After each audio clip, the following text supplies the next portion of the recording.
me know when you guys are ready. All set? Yep. Okay. Congratulations to Skip and the Bulldogs of Louisiana Tech. Obviously, just an excellent game by them tonight. Really impressed with their football team. Really disappointed with ours. These are the times to try men's souls as a head football coach. Obviously, we made lots of mistakes, whether it was technique or fundamentals or miscommunication or opportunity to make plays and we didn't make them. But I was just really impressed, as I was watching tape all week long of Louisiana Tech against Louisiana Lafayette. They came in and they executed and really did a good job here tonight. We've got a long ways to go with our football team. We're not turning our back on anyone, but we're not making excuses or pointing fingers either.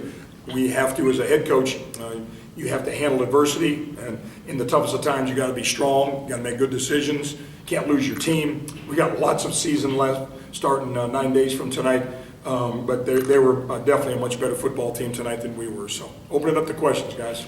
The fears you expressed on Monday at the press conference kind of came to fruition tonight with solid running game, and then their quarterback, he was the difference tonight. Really outstanding. I'm really impressed with them, and my alma mater ended up kind of biting me, I guess, tonight. Came from Iowa, and outstanding. Just really presence, leadership, touch on the ball, decisions, cool, calm, collected, and just a hell of a football player. And but their football team was just, they were better coached, they were more hungry, they made more plays. It's easy to say, well, they were just better. Well, those are things that I saw, and that's the disappointing part of it for me, because I just take such pride in trying to bring out the best in all my guys, coaches and players alike, but I wasn't able to do that tonight. Really thought we had good preparation this week. Thought they were ready to go, but that's why you have to go play the game out there and under the lights and between the white lines. And Louisiana Tech was an excellent football team tonight, and we weren't. Coach, for the first period, it was an even Steven defensive battle, scoreless. What started the momentum to change in their favor, in your opinion? Yeah, I thought we had some breakdowns on defense. Obviously, when you just keep going 3 and out and 3 and out and 3 and out and 3 and out with our offense, even though it was 0-0, we hadn't had I don't know that we had a first down in the first quarter. You guys know that better than I do. I don't think we did. No. And after a while, it shouldn't affect the special team, shouldn't affect the defense, shouldn't affect calls that you make. But their defense was just dominating us, and it's 3 and out over and over and over and over. And you just keep going, are they that good or are we that bad, or is it a combination of both? And they really made some plays. Their defense did an excellent job. They didn't blitz nearly as much as Texas did, but they manned up and did a great job outside, I thought, of erasing our wide receivers. And then whether it was protection or a missed throw or we couldn't get open, whatever it was, they were dictating the action, I thought, a lot more than we were. Now, there was one positive to start the second half when Sheldon Wade came up with a great interception. You begin to move the ball before change of possession. Right. At that point, did you think that could be a game changer in your favor after the play by Wade? Yeah, I mean, you're always trying to accentuate the positive. You're trying to get momentum going. You're trying to make plays. You just keep the faith. You don't, I try to be real steady, as everybody does. Keep your head up. Just keep playing. Worry about the next play. Don't worry about the score. Don't worry about all those other things around. Just take care of that next play. But they really executed there and started making some plays, some critical plays. And but we were just not nearly as good as we can be or could be or should be.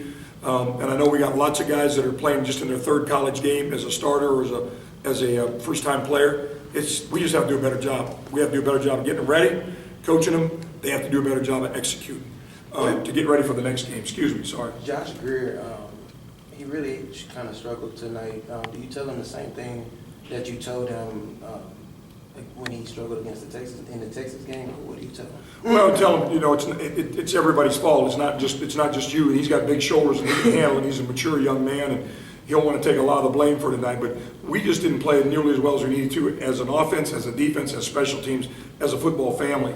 And I've got to get that right. We've got to get it right. So we're not going to punish our guys. I'm not going to get them up and run them tomorrow. I'm not going to practice them tomorrow. We are going to get together and meet, watch every play of this game, and correct mistakes and move forward, because there is a lot of character in this program, and we don't like this. We're not used to it. It's not any fun, and but we have to handle it. We have to figure out a way to improve on it and do everything we can to make sure it doesn't happen again.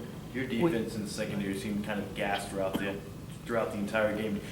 Was fatigue setting in for your team, or was it just how good that quarterback was playing? I think it was a quarterback. Yeah, I don't think we have any fatigue issues, to be honest with you. It might have looked that way, and you might be real accurate with that, but we don't have any. Our conditioning of our team is excellent, and we've been practicing at 98, 99, 100 degrees. It was as beautiful night as it can get. But when you're chasing around receivers and they're on the field longer than you want them to be, and you're back there running and backpedaling, it can wear on you. There's no doubt about it. But I don't think we lost this game because of not being in physical shape.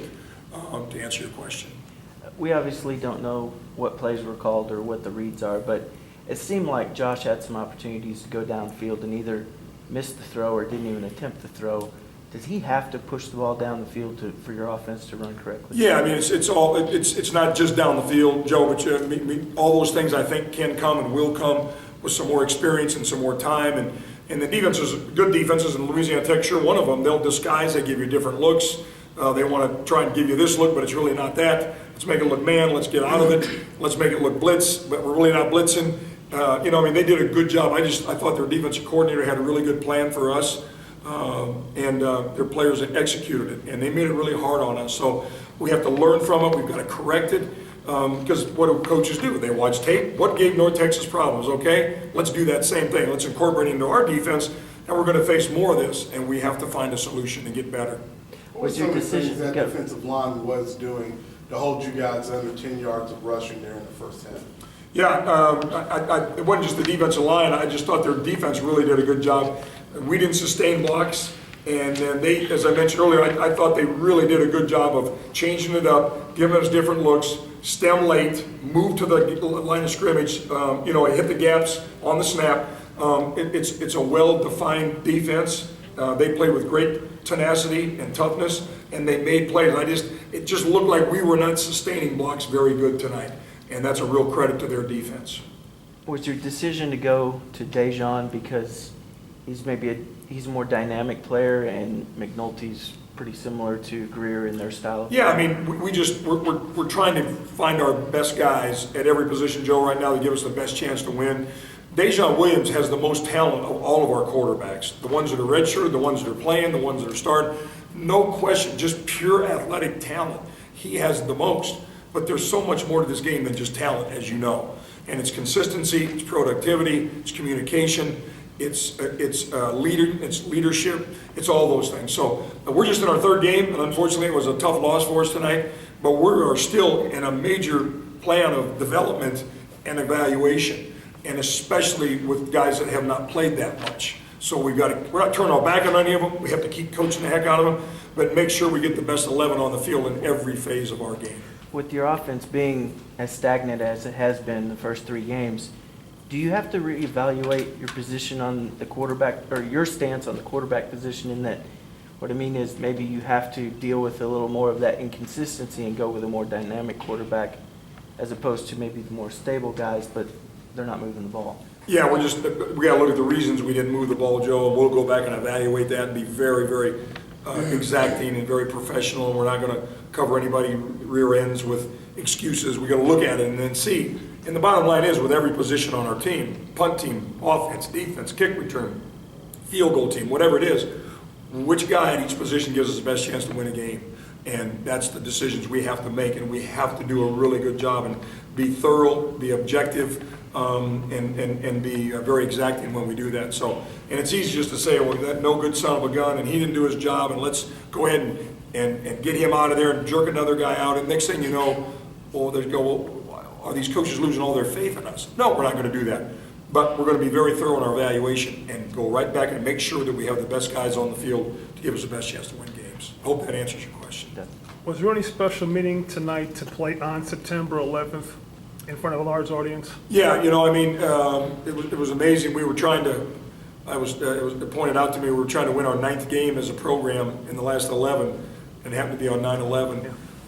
And I was hoping that we would play with a little bit more courage tonight, representing the courage of all those people 13 years ago. I remember it vividly. It was a Tuesday of Iowa State Week, as everyone probably does, when it did happen. And my hearts go out to them. I never stop appreciating and respecting the opportunity we have to live in this great country.